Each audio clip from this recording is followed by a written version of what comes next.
It was just a trench photograph, or at least that is how it was first described. But after zooming in, experts were left shocked and deeply unsettled. A single image taken in 1916. Mud-filled trenches, exhausted soldiers, the chaos of war frozen in a single second. For decades, this photograph remained in archives as nothing more than a routine record of the Battle of Flers, Courcelette. Historians cataloged it, preserved it carefully, and filed it among thousands of similar images. It was seen but never truly examined. But when you enlarge this photograph, when you begin to study every small detail with patience, something impossible slowly begins to appear. In the lower left corner of the frame, sitting alone in the mud of the trench, a soldier shows an expression that should not exist in that place. His eyes are wide open, almost unnaturally so, and a large smile stretches across his face. Around him, the trench is filled with tension, fear, and urgency. In the background, several soldiers have gathered around a wounded man, trying to help him, trying to keep him alive. And yet, this one soldier smiles. That single detail changes everything. That smile reveals a truth about war that took nearly a century for society to fully accept and understand. If you want to explore hidden stories and forgotten historical photographs, subscribe to the channel and leave a like. History often hides its most powerful truths in the smallest details. The photograph is preserved in the archives of the Imperial War Museum in London. It documents the Battle of Flers, Courcelette, fought between September 15th and September 22nd, 1916, during the Somme offensive. This offensive remains one of the most brutal and costly campaigns of the First World War. At first glance, the image appears completely ordinary for its time. British soldiers stand inside a trench, their uniforms soaked with mud, their Brodie helmets covered in dirt. Equipment is scattered around them. The trench walls are uneven, collapsing in places, showing the harsh conditions of constant bombardment. In the center of the image, several men are focused on a wounded soldier. Their body language shows urgency and concern. They lean forward, their hands busy, trying to stop bleeding, trying to help their comrades survive.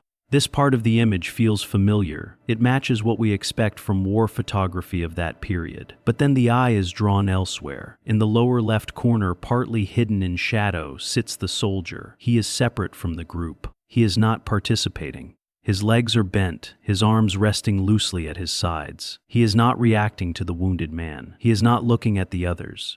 He is not doing anything at all. He simply sits there, and he is smiling, not a small or polite smile, not a nervous expression, but a wide, open smile. His mouth is open, his teeth visible, his eyes wide in a way that feels unnatural. It looks like the kind of expression someone might show in a joyful family photograph. But this is not a moment of joy. It is September 1916, the Battle of Flers, Courcelette. Thousands of men were dying in these trenches within days. To understand why this image is so disturbing, we must understand the world in which it was taken. In 1916, photography was very different from today. Cameras required subjects to remain still for several seconds to produce a clear image. Even though technology had improved from earlier methods, movement could blur the photograph. Holding a natural smile for that long was difficult. Muscles would tire quickly, and the expression would become forced. Because of this, people followed strict social rules when being photographed. They remained serious, calm, and composed. Smiling was often considered inappropriate or childish. This was especially true in formal portraits, and even more so in war. War photography was not meant to show joy. It documented suffering, endurance, and survival. There was nothing to smile at. The Battle of Flers, Courcelette was fought by British and French forces against German troops. It was also the first time tanks were used in battle, marking a major change in warfare. The attack began on September 15, 1916, as part of the larger Somme offensive. While some land was gained, the overall objective was not achieved. The cost in human lives was enormous. Soldiers lived under constant artillery fire. Shells exploded without warning. Gas attacks added another layer of fear. The trenches were wet, dirty, and dangerous. Men could go days without proper sleep. They were always alert, always waiting for the next explosion.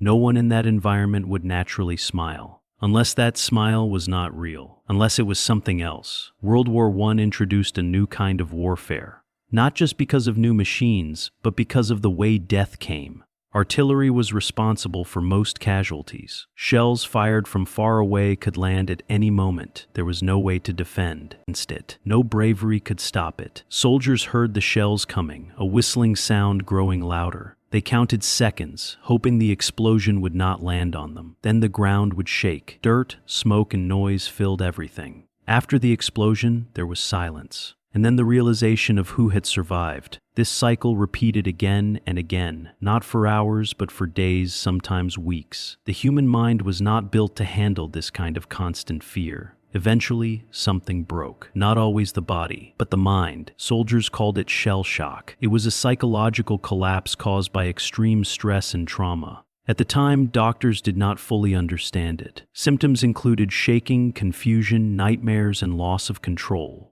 Some men could not walk, some could not speak, others could not stop trembling, and some showed strange emotional reactions. They laughed at the wrong times. They cried without reason. They smiled, even when surrounded by death. Then was known as inappropriate affect, when emotions no longer match reality. The smiling soldier in the photograph shows exactly this. His expression is not happiness. It is disconnection. It is the mind trying to escape what it cannot handle. It is the final stage of emotional overload. It is believed that tens of thousands of soldiers suffered from shell shock during the war, but many cases were never recorded. At the time, these symptoms were often misunderstood. Some believed the soldiers were weak. Others thought they were pretending. Mental suffering was not respected like physical injury. A wounded body was visible. A wounded mind was not. Some soldiers were punished instead of treated.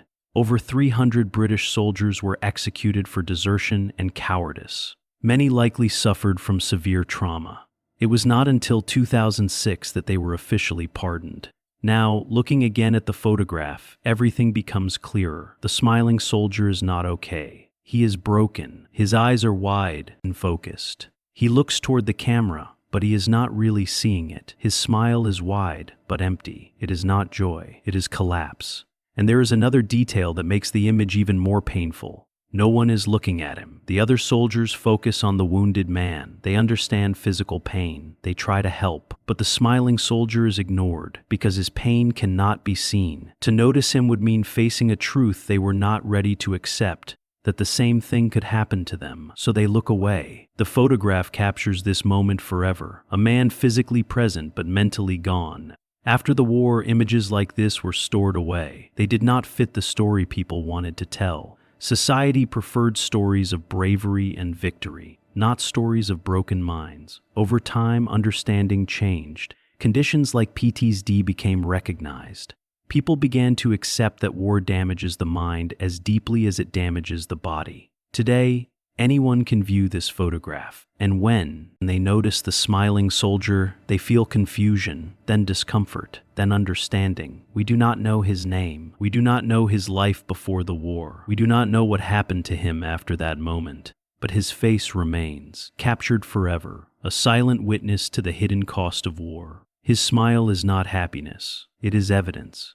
Evidence of a mind pushed beyond its limits, a human being overwhelmed by fear, stress, and endless violence, a moment frozen in time in September 1916, so that, even after more than 100 years, we are finally able to see it for what it truly is. Not a smile, but a sign of a mind falling apart.